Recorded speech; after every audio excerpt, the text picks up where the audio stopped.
Oh, cool. Skeeter's here. Great. Nice. Ben's here.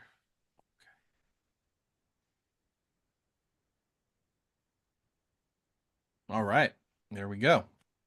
We got it going. So, oh, nice. Buena Fortuna Botanical Gardens. That's awesome. Oh, All right, fun. guys, let's kick it off if you're ready, Don. Yeah, I'm ready Okay. here. Let me read your bio, okay? Okay, go ahead. Hello and welcome to the Starting and Operating the Successful Permaculture Nursery Summit, brought to you by the Permaculture Institute of North America, or PINA. If you support permaculture across the North American continent, then please consider becoming a PINA member today at pina.in. Today's summit is brought to you by PINA members and for PINA members, as well as the broader permaculture community. I'm Jesse. I will be your host for today's summit. Our next presenter is the magnificent Don Tipping, presenting on the topic of developing a diverse bioregional farm-based seed hub. Don Tipping, founder of Siskiyou Seeds, is dedicated to growing high-quality, open-pollinated seeds from his farm, Seven Seeds Farm, in the Siskiyou Mountains of southern Oregon. Since 1997, Don has cultivated about 3 acres of organic seed crops, producing half of the 700 varieties offered by Siskiyou Seeds, with the remainder sourced from a network of small organic farms in the Pacific Northwest. His mission is to provide gardeners with seeds that support food sovereignty, resilience, and the ability to save and share seed for future generations. Siskiyou Seeds was founded in 2009 after Don spent years developing expertise in plant breeding and seed production for larger companies. His farm, operating in a unique climate with harsh winters and dry summers, carefully tests each seed variety for adaptation to the environment. In addition to seed production, Don focuses on biodynamics, regenerative agriculture, and offers apprenticeships and workshops to educate others. Through his work, Don continues the legacy of the organic seed movement, empowering growers and promoting sustainability for future food systems. Welcome, Don. All right. Hey, thanks, Jesse. And I'm grateful to be here sharing about something that I love deeply. That's basically written into my soul at this point. And I think I'm feeling to lead off here earlier this spring when we were working in the greenhouse, my older son and I, he was like, Dad, why don't we start a nursery? And I'm like, that's a great idea. And do you realize what it's like to run a farm-based seed company of 700 varieties that we offer for sale, and then a whole bunch of other ones that we have in our own collection? And, it was interesting that for him at age 21, he saw the need Yeah. for a permaculture nursery. Hmm. And that's something that we've always done here is propagating our own, like gooseberries and currants and, other things of that nature, figs, grapes, all that, whatever we can figure out. Uh, Yet here we are on this site rolling into year 25. So we're pretty much planted out. Hmm. And I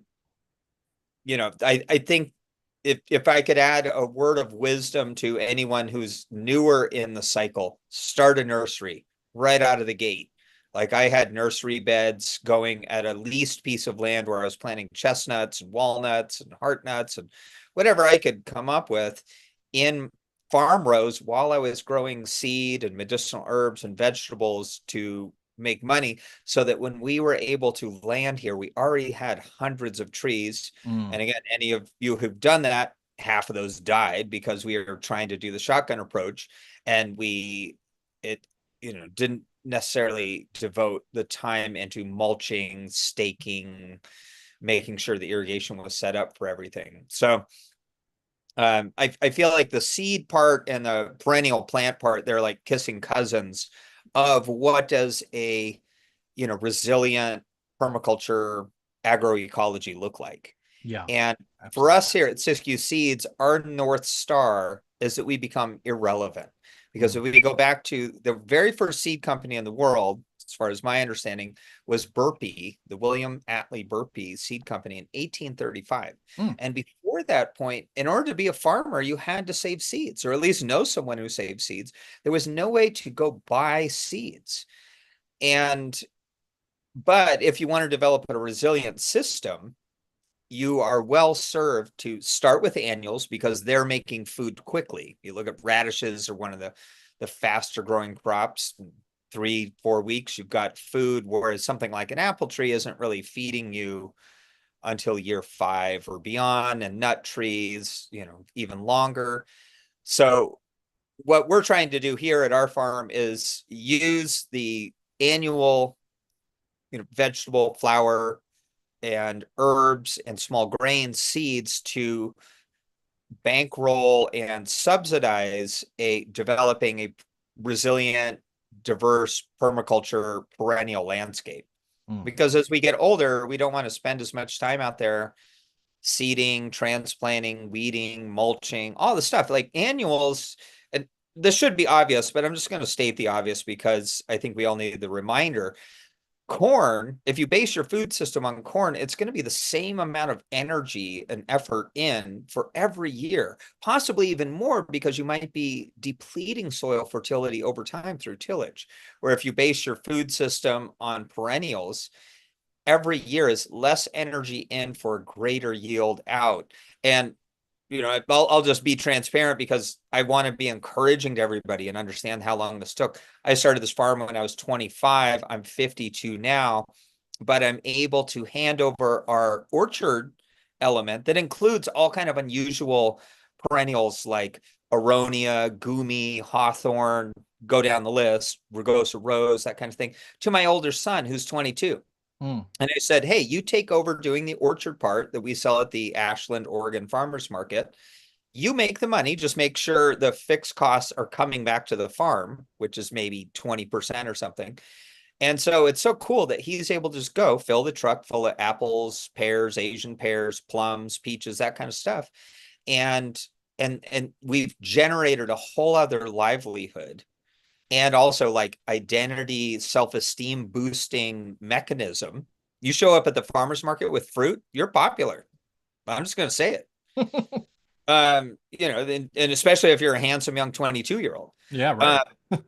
So these things, they really make sense in the long term. Even if it wasn't my own son, like I used to send other interns to the farmer's market because everybody loves getting off the farm, especially if you get to come back to the farm with, a wad of cash in your pocket and some really good interactions that uplifted your spirit. So, for us here, Siskiyou Seeds, again, to reiterate, our North Star is that we become irrelevant at that. So we're not only growing seeds that are all open pollinated with no intellectual property or requests for royalties or anything. So you could buy all our seeds, plant them, save seeds, start your own seed company, carbon copy of what we do. I'd give you high fives for that. And we also offer a program called the Seed Academy that I've been doing for 12 years here and longer, more broadly speaking, where we invite people here to the farm to do a weekend intensive on small scale seed saving, plant breeding, varietal selection. And I disclose all our secrets because I want to see more of what we're doing. Not necessarily you need to do it my way, but I ultimately feel like one of the most salient answers we have to climate change, which is, beside the point, I think climate has been changing for the entire history of humanity. So get with it. Land races and adaptation are something that you want to become conversant in. We need small scale bioregional seed companies for every significant watershed where human civilization lives on the planet. And it's a great thing to do. This is not a sky is falling fear-mongering thing. It's an awesome thing to do, to walk out there and be surrounded by agrobiodiversity. I think that's one of the greatest achievements that humans have done, as how to create a stable food supply and medicinal herbal supply and all the other useful plants, whether it's indigo for dye or flax or cotton or hemp for fiber, so that we don't experience starvation in periods of lack. And that's really, to me, what permaculture is about is, as Bill Mollison said, fear of falling food, and not from cargo drops, but from a food forest. So with that said, I'm just going to launch into a Hey Don, let me interrupt you real quick. That yeah, was go an ahead. amazing opening salvo, very inspiring already. But let me ask you directly. You talked about it, and basically Yeah. this, you were addressing this. But if I directly ask you, what impact has permaculture had on your life? What would you say to that?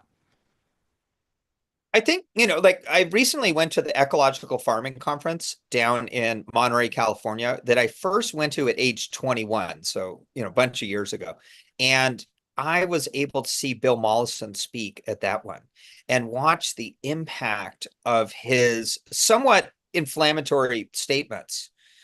And as someone new in the organic farming space, working on organic farms as just a laborer, and be like, oh, there's something here that's different. I thought organic farming was cool, and now somebody just kicked the ball a lot farther down the field, where we're talking about deforestation, watersheds, like human settlement, these concepts that all of a sudden it's where agriculture and archaeology and sociology are impacting one another. And that sat with me for a while, and then I got to meet Larry Korn. He lived near me in Ashland, who edited that book, The One Straw Revolution, Yeah. with Masanobu Fukuoka, and just realized like, oh, there's something greater here beyond just farming and making money and doing this life, and it's about leaving a legacy. So you think about a good plant, like let's say arugula, that makes a lot of seed and all of a sudden becomes a weed in your field, or a plant like we have these Italian prune plums that all volunteer all over in blackberry thickets and hedgerows and fence lines and stuff. How can we become that? And I think, to me, that's one of the greatest achievements that I would hope to be, is to be like one of those Italian prune plum seeds and sprout up in a blackberry hedge where no one even notices, and then 10 years later be making so much free food that no one even knows where it started. Right. And I think that's, we talk about like, we're all familiar with that term, a totem animal. And my totem animal last year was to become a cordyceps fungi. To be this thing that literally hijacks a higher organism and becomes a medicinal substance.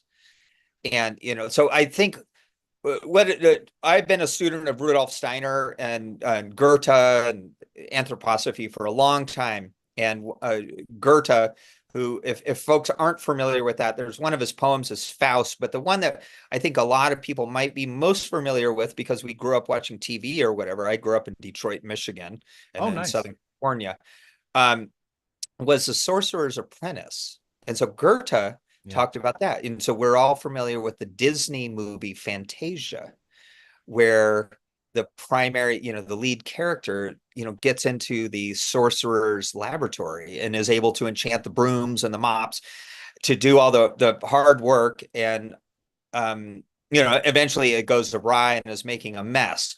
But so Goethe, what I'm getting back to this, one of my favorite quotes, and I keep coming back to this, is be bold and mighty forces will come to your aid. And I think sometimes we think in our culture to be bold is maybe being arrogant, but if you're in your truth, to be bold, there's no wavering.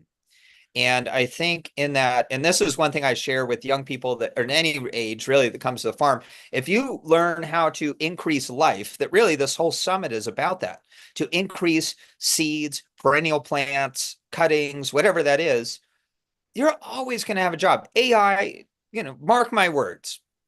I hope this maybe on my tombstone someday. We'll never figure out this part, how to increase life.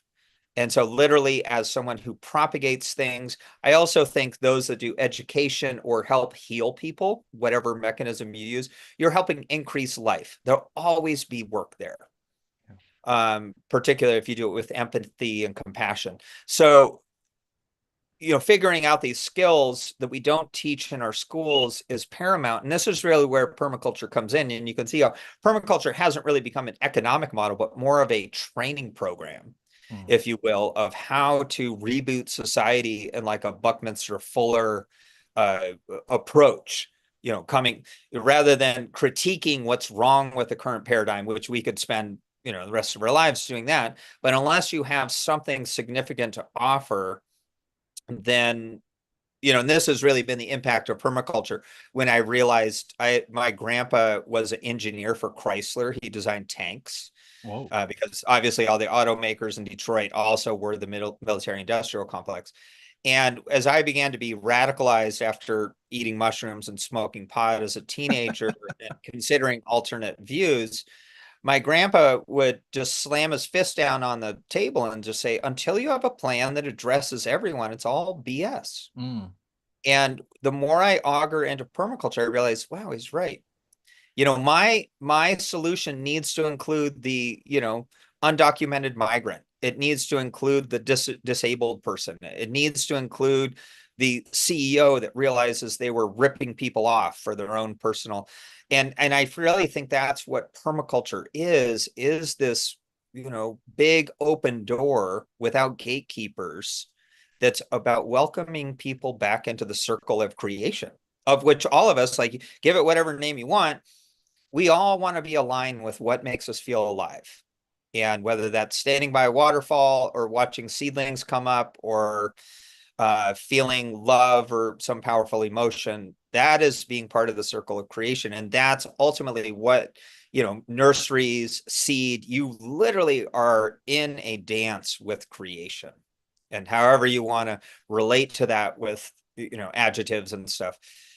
But to me, that's what keeps me doing this when increasingly it seems a uphill battle. I'll just own, for those of you that have been doing this a while, it totally makes sense. I was up on a ladder, like playing Spider-Man earlier, trying to repair our yurt roof, repair whatever, put up a tarp that had disintegrated in the sun. That's one of our like farm worker housing things. And that's really what like permaculture homesteading is you're mostly doing triage, damage control. Rarely are you getting to plant orchards of chestnuts. You're mostly dealing with broken things and the challenges. So with that said, I'm just going to launch into a little slideshow share, and we'll leave some time at the end for questions. Yeah, that's perfect. Thanks so much, Don. I'm already super inspired. Keep going. Cool. Okay, cool. I'm going to make sure I'm sharing the right thing here. Can you all see that okay? Yep, that looks good. Cool. All right. I wanted to start off with, honoring our mentors and those that have gone before us. This is my dear friend, Dr. John Navazio, who passed last June, who really was a titan in the world of organic plant breeding and really one of the first, major, guiding lights, a lighthouse toward that direction. So some of you may be familiar with him. He started out being an organic farmer in the Eugene, Oregon area. Later got his PhD in plant breeding from the University of Wisconsin, and then went to work for the industry, Alf Christensen and Chris Seeds, which, giant industrial, before defecting over to our organic side in 99. And that's when I met him. So, do not underestimate the impact of the brilliant people who are guiding the way, and honoring, quote your sources. So here's John in the hat, who's passed away, and my buddy Frank Morton, who is still alive up in Philomath, Oregon. Frank co-invented salad mix back with Mark Music in 1981 and was selling salad mix that included no lettuce for $25 a pound. I don't know what that is in today's dollars, but it's more than 25 to high-end restaurants in New York City and Boston and all that. Basically doing it all with a digging fork on a mountainside off-grid homestead in the Coast Range of Oregon, and including things like borage flowers and calendula petals and mint tips and basil tips and all the Asian salad greens and, all that unusual stuff that we now take for granted. But there was a time nobody did that. And so people like Frank Morton, I had a phone conversation with him yesterday. I deeply value these friendships. So whoever those people are in your life, treasure them, because they're not going to be around forever.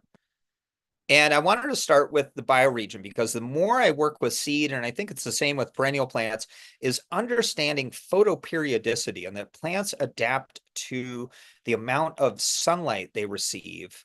So understanding, like we talk about bioregional adaptation, but I really think it's much more like the Köppen climate map. and that's KOPPEN for those of you that are unfamiliar with that. Ignore the USDA climate map. It's not useful at all.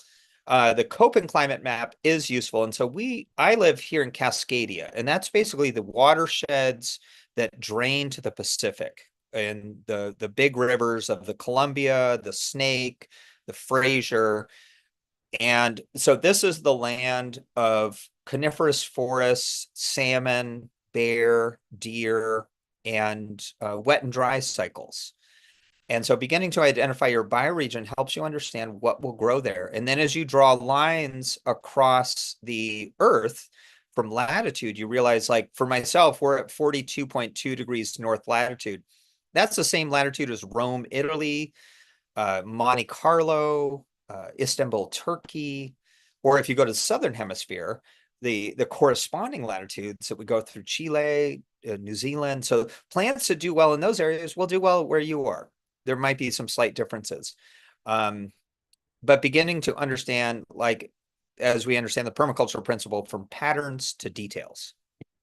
So the landscape where I live is, we call it the Siskiyou Wild Rivers. We have many wild rivers. This is the Smith River on one side of the image, and the other is a serpentine fen full of Darlingtonia, which is a insectivorous plant that grows on ultramafic soils.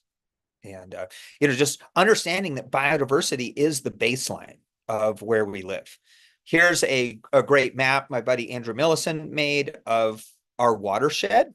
So the more local pattern of where I live is we're on the north slope of a 7,000-foot mountain in the Siskiyou Mountains. So here's our sub-basin watershed. That's all these springs that aren't so much, they're partly snowmelt, but also like deep subterranean water that flow down through our farm. So this is the lifeline. And as I like to say, this is the scaffolding around which we construct our farm agro ecosystem. And so here's a little more granular view of my farm. We have about 30 acres of forest and about 12 acres of tended landscapes, between 3 acres of annuals, about 3 acres of perennials, and the balance in rotationally grazed pasture for sheep and goats and poultry. And we have 9 ponds on this land that fill from legal water rights and rainfall that we use to supplement a really good well. So water, water, water. Here's a picture just from the other day before it snowed. I really like the David Holmgren term, garden agriculture. So even though farm is a good descriptor, we're not like a typical farm. We're like a really gigantic garden of incredible biodiversity where it's kind of hard to tell what's going on.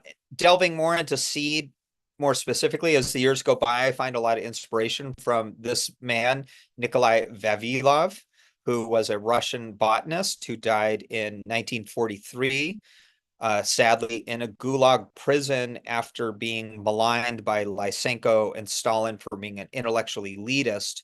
But by 1910, he developed the largest seed bank on the planet with about 20,000 varieties of useful and edible plants that they gathered around the world, because he experienced starvation numerous times during his upbringing. So his life mission was to figure out how to bring more useful and edible plants to humanity to avert starvation. And one of the key contributions he made, that really Vavilov's name should be up there with a Rachel Carson, a Darwin, a Jane Goodall, people of this level that left an indelible mark upon human civilization. But I think this is still fallout from Cold War era things where we tend to malign Russian and Eastern European peoples, which is a bit of my ancestry is Polish and Russian, their contributions to humanity. He developed an idea called the centers of origin, where he identified these 8 regions on the planet that contributed most of the useful plants that we consume today.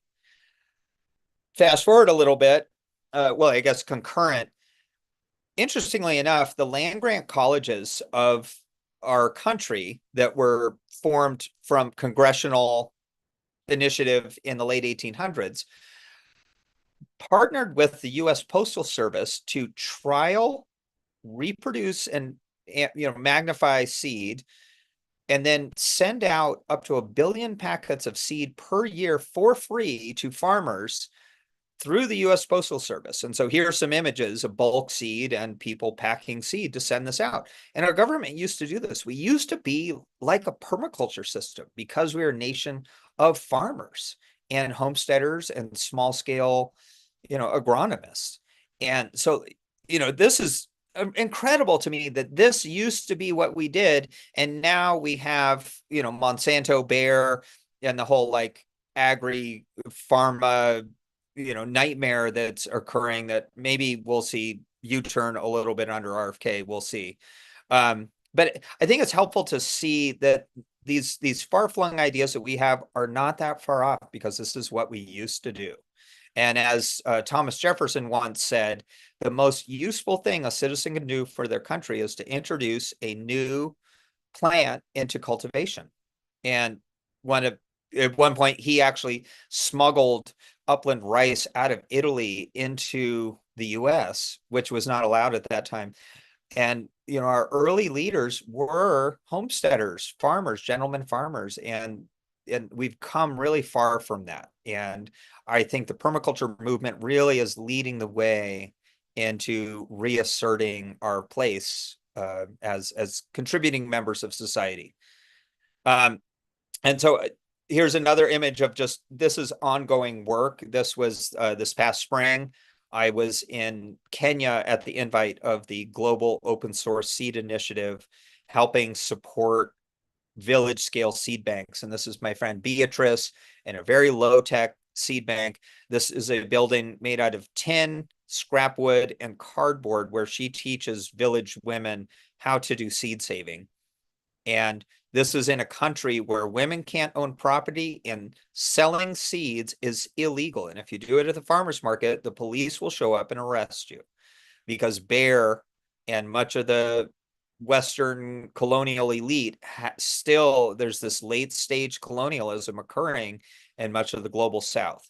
And I think there's a great opportunity for those of you interested in helping learn from these indigenous farmers and increasing this knowledge. Here's another image where we are looking at potato trials at 10,000 feet in the Kenyan highlands.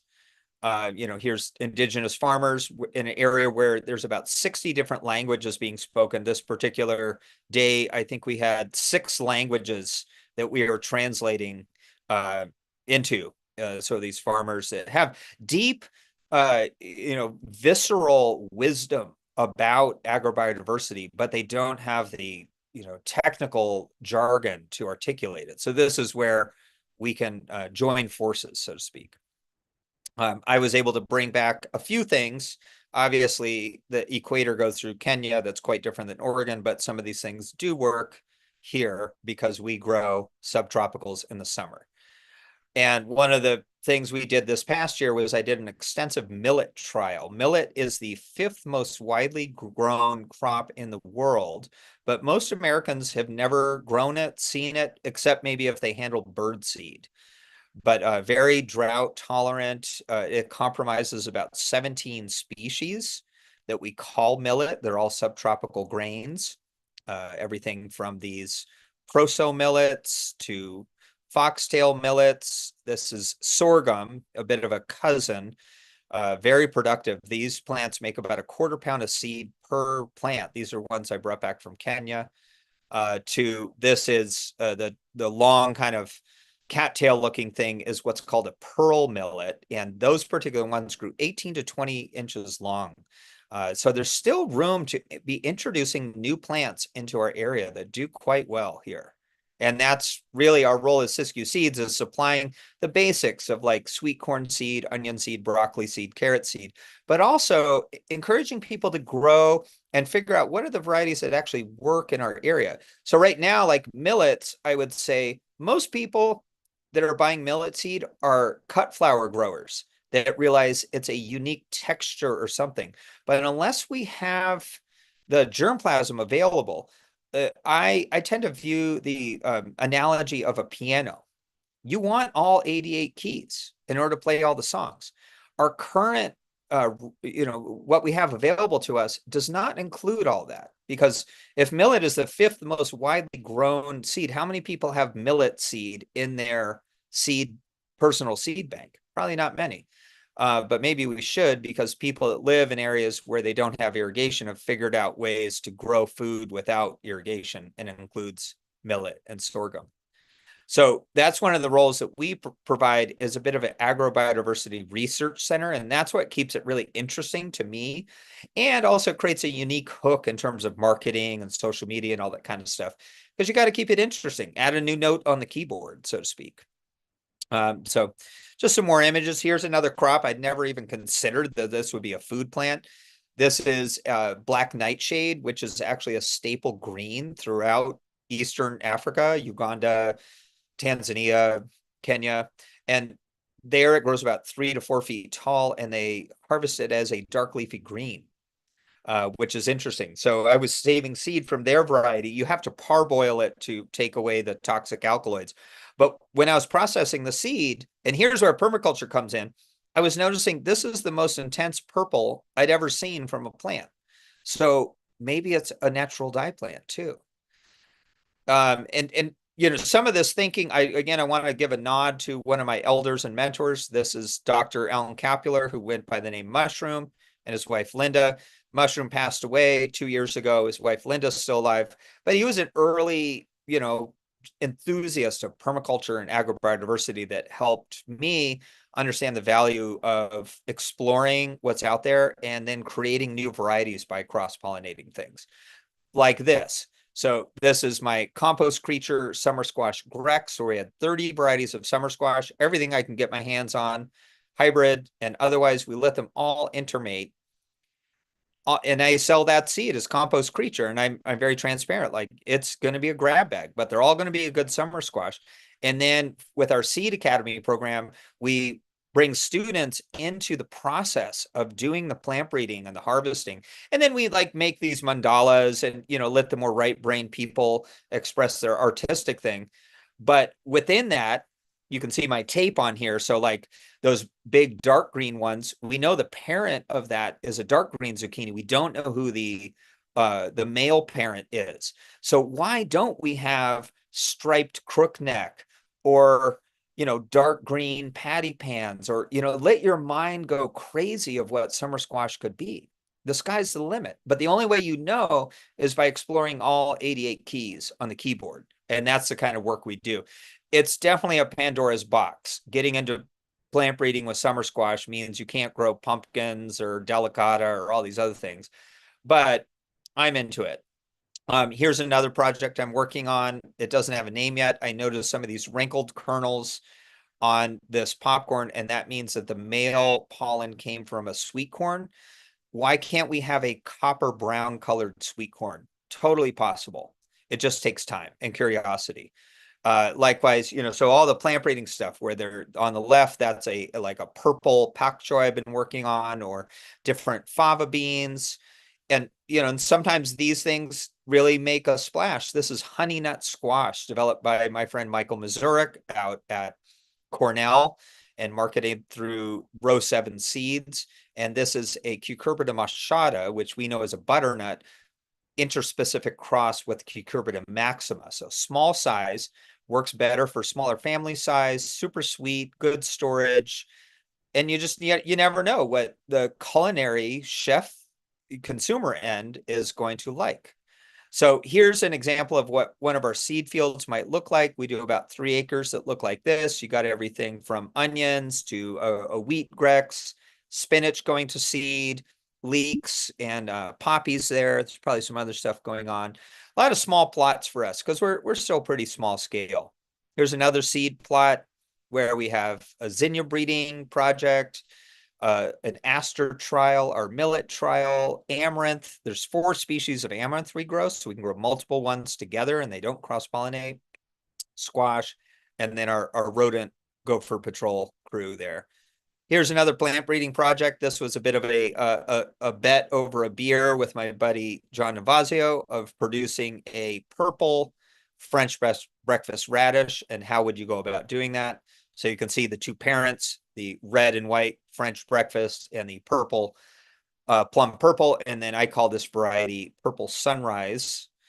Um, and then here's a picture from one of our Seed Academy courses this past fall, where we get students out there actually doing the selection and the plant breeding, tying ribbons and putting pieces of tape around our choice cultivars.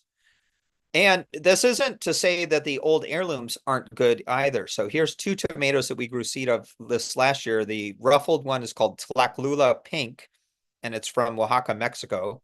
And I got that out of the breeding program from a professor at New Mexico State University. Super flavorful and harkens back to the kind of tomatoes that the Oaxacan area indigenous people were probably growing 1,000 years ago that you can eat today. And then the smaller one on the right is a storage tomato. This is De Colgar bombetta that I got from a friend in what some people might call Spain, but they call Catalonia because they don't see themselves as Spanish. They have a seed company there called Las Refardes. And storage tomatoes are these clusters that you can tie up in your kitchen and be eating tomatoes until February, March with no refrigeration. It's a whole new category, and it's new to me, but we grew a bunch of them last year, and we'll do more this year and a trial and learn more about it. Here's a starburst sweet corn I've been working on. And these are all just things out of curiosity, but I think having a seed company, it's sort of like hanging a shingle. If you, I entered this whole realm really through the Grateful Dead as a teenager. And, nowadays there's more Grateful Dead cover bands than you can shake a stick at. However, I'd much rather be making my own original music. And anyone doing seed or nursery work, get into breeding. And then you have unique things, and then it becomes a dance, and you become like a singer-songwriter. So this has been a project I call Starburst Sweet, and these literally have a starburst on them when you eat them at the sweet phase. I'm 85% of the way there. These are works in progress, but it keeps it interesting for me so I don't get burnout. Here's some bean breeding I did this last year. I call it Resilient Tiger. And some of it this is a way to learn from your mentors. This is using a variety one of my friends, colleagues, and mentors, Carol Deppy, started called Beefy Resilient. And I crossed it with Tiger's Eye, or as some people might call Zapalo, and learning how does genetics work, and better to see it than theorize about it. And trying new varieties. This is a Nepali pepper. This is Capsicum baccatum. On the left is a kind of unique sweet pepper that grows about 4 or 5 feet tall here. On the right is Tlaxlula Gold. It's a gold version of that landrace heirloom I mentioned before. And then I think making all this, like welcoming people into the laboratory, back to that sorcerer's apprentice idea out of Goethe, and getting multiple intelligences into understanding the dance with diversity. So this is doing some selection on a field corn variety that I've been developing for a while. On all levels, here's a Colorado quinoa mix, so these diverse grexes, because we can't guarantee that the people buying our seeds are going to be growing them in the same bioregion. So having really wide genetic breadth ensures success for a diversity of growers and microclimates they might be growing in. We found a lot of leverage in flowers, and this is part of just following trends. And I never really understood flowers until a farmer florist friend said, floriculture is where horticulture and fashion meet. So in a given year, there might be trendy things. So this is Black Knight scabiosa. That's a really nice cut flower, also everlasting, but also a natural dye plant. And amazing gray poppy that right now is trendy. This is a Shirley poppy type variety, Paperve roja, for those of you unfamiliar with that. And I found a lot of room in zinnias, these plants in the Asteraceae, because the Asteraceae is the most diverse plant family here in North America, tend to have a higher percentage of jumping genes and transposons. So if you want to develop new varieties you're better off in these kind of things where diversity is celebrated than something like summer squash, where most people just want a green zucchini. So I've developed a dozen different zinnia varieties. Zinnias have what is called polyploidy. They have the ability of having more chromosomes through interaction. And much of the commercial flower trade, I'll reveal a dark secret, the way they induce polyploidy is by applying radiation to the plants, which I ethically do not condone or agree with, nor do I have the tools and techniques or interest in doing so. But if you take a bunch of things and grow them together, it's kind of like if you have a bunch of interesting people and you throw a party, you're going to have some interesting conversations. So diversity likes to interact with other diversity. And so here are some of the phenotypes that I've been able to tease out of zinnias. And a lot of it's just taking time and being in that permaculture state of observation over time. This is an interspecific cross between Zinnia elegans and Zinnia hagania, actually initially started by Alan and Mushroom Capular's daughter, Delana. So props to her for getting this project rolling. But I've been able to turn it from the one on the left, which was called Dream and Mix Zinnia, into the one with the more purple in the middle, which is the cactus type petal variety crossed in there. This isn't stabilized, but keep an eye out in another 2-3 years. I'll have this as a stable variety available out there for folks to take and run with it. And literally, this is how we do it. We use jewelry bags and we just bag individual flowers to self-pollinate them. And we can develop whole new cultivars. Of course, it takes time, but why not? I don't know. We're out there doing this stuff. These ones demonstrate jumping genes. You can see this is a variety I developed called Firestarter. On the same plant, you can have the half and half, red and yellow on the same plant because plants distribute growth hormones unequally on the branches. And it was maddening for me to learn this the hard way until I finally talked to a molecular biologist and then began to understand what's going on there. Here's some more unique zinnias. The orange one on the left is a new one I just introduced this year. I called Orange Anemone. The pink one is a work in progress. I don't have a name yet. And being able to name stuff is cool. And then I'll close here. As I do this work more, I see kind of like back to that idea of being a cover band versus creating your own original material. Reproducing seed and just ramping up bulk seed is interesting for a while. But after doing this work for 30 years, I've begun to understand that no one's maintaining a kind of safety backup in situ seed bank. We're all familiar with the Svalbard ex situ seed bank up in the Arctic Circle that Dr. Casey Fowler, who is a brilliant person, and I'm not trying to fault his work, his book Shattering, was one of the key books that set me on my path. But here in Oregon, no one has a backup in case a meteorite hit or the Cascadia fault snapped or there's major wildfire. So these are me using AI to create mock-ups of what would a built into the mountainside fireproof seed bank look like. And for me, what I want to have is also an agrobiodiversity research site.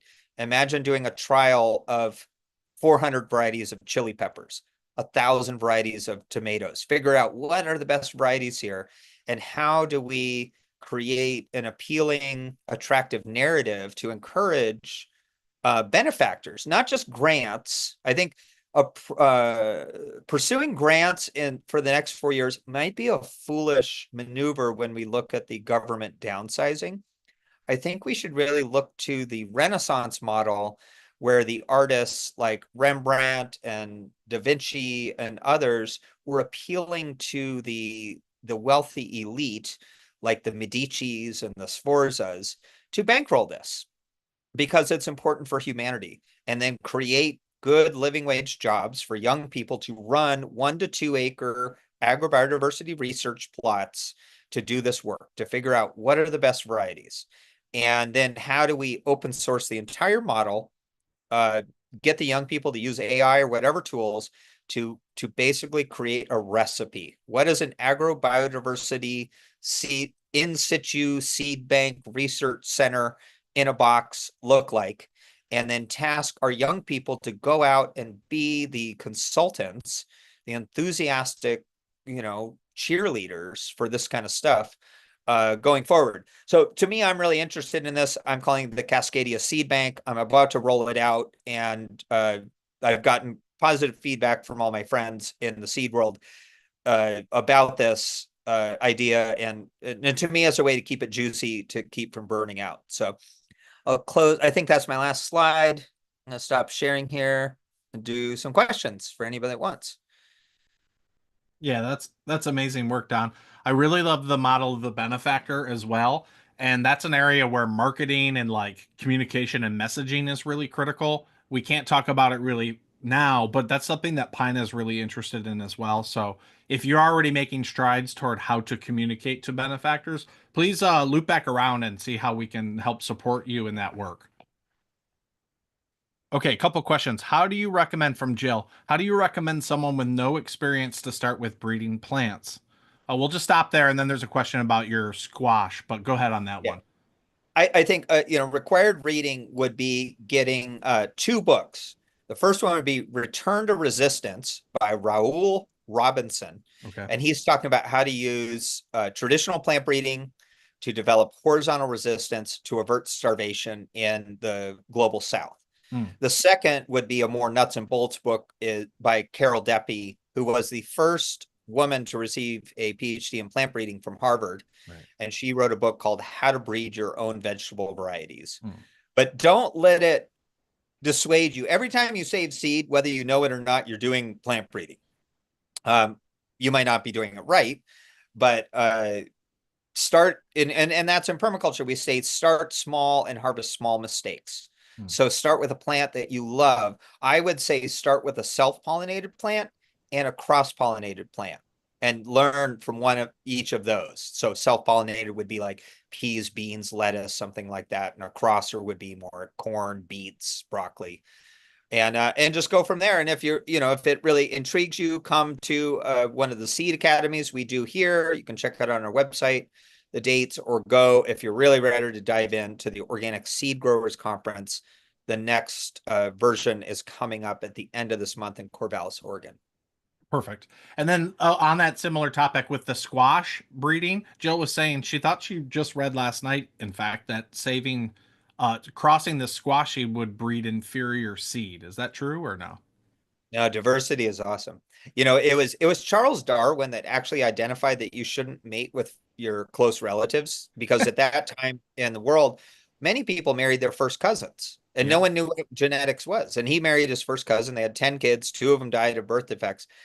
And we need to infuse diversity, especially when you begin to understand some of the molecular biology techniques they're doing to create inferiority in the hybrids Hmm. that you might inadvertently be saving seed from, that are literally deleterious to robust sexual reproduction, like plants that don't make male pollen, for Right. instance. Right.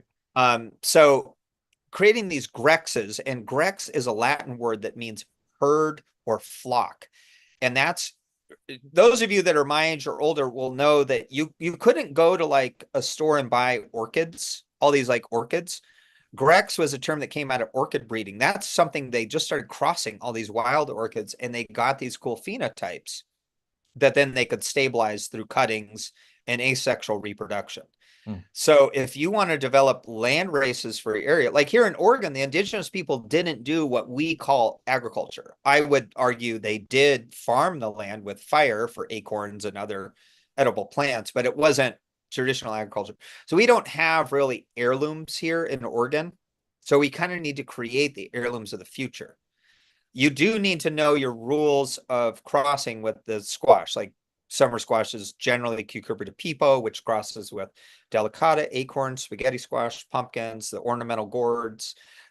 You can't have any of those within a half mile of where you're doing what you're doing. And I have BLM land on three sides, so I have a unique genetic isolation. So I get to Hmm. play like that. So do your homework and choose your species wisely. Yeah, that's a great point. Do you know of any, or do you have any millet varieties that are more cold tolerant? None of them are. Okay. They're all a subtropical grass, just like sorghum or corn or rice. These are all you know, subtropical warm loving grasses. But the way to do this, like if you look at the breeding work of Dave Christensen, who developed painted mountain corn up in Mm. Montana, he grew like 100 different varieties of indigenous field corns and just kept cross-pollinating them and saving seed. And over time, you know, they would get frost every month of the year in Montana. You would get varieties that would work for your area. Yep. Because, and this is, I think, an important point I didn't bring up before is one of my friends and mentors, Gary Nabham, wrote this brilliant book looking at the work of Nikolai Vavilov, and he retraced his steps around the planet. And it's called Where Our Food Comes From. Mm. And it's on my like top 10 required reading list for interns here. He says that 99% of the work to create the useful and edible plants that we use today was done 300 years ago. And whatever we've done in the last 300 years amounts to less than 1%. So all Wow. those GMO people, the university people, all the, you know, UNFAO, they're just rearranging the deck chairs in the Titanic because indigenous farmers took teosinte and turned it into every form of corn that we have today. Yeah. So you don't need a college education to do this work. Indigenous farmers who knew pattern understanding were doing this and made way more headway than the most educated person alive today. Well, that makes sense because they're on the land and working in and with the land and the patterns of nature routinely, whereas most of us in the modern era are not. Marlo asks, what flowers other than zinnia would you recommend doing breeding projects with? Oh, well, dahlias are the queen. The dahlias are an octoploid. They have 8 chromosome pairs. There are 57,000 named cultivars of dahlias, and they're every bit as easy to grow from seed as zinnias, and they cross-pollinate readily. And you could develop new varieties that you can grow from seed. And dahlia tubers are really expensive. And the ones you grow from seed produce tubers that you could also propagate from and sell or save. Mm. Um, I think also China asters is a bit of a, I'm letting you in on a secret. China asters are every bit as cool as zinnias, but nobody grows them. And maybe even as productive, but most people don't know about it. So check them out. Cool. Thank you. Last question, and then we'll have to bounce. Andrew asks, would it be feasible to breed indoors where you can better control environmental factors? Yes. And if you're on Facebook, there is a group called the Zinnia Plant Breeders Group or something like that. If you can if you can't find it, just ping me and I'll direct you to it. And one of the leaders of that uses grow lights and is doing individual plant selections, doing green seed harvest. You don't even need to wait for the seeds to get dry to Wow. get them to propagate. I'm blown away at what some of the women are doing there indoors. Cool. Green Yeah. seed harvest. That's amazing. Well, we ran out of time, Don. This has been great. Everybody, thanks so much for participating in the chat and being here live. We will follow up with all these conversations, more resources, and we'd love your feedback about how to improve our summits, what summits might be worth doing next in the PCX space. Don, thank you again for your time and attention and all the great work you're doing. I hope to keep this conversation going. Have a good night, everybody, and thanks again. Awesome. Thanks. See you, man.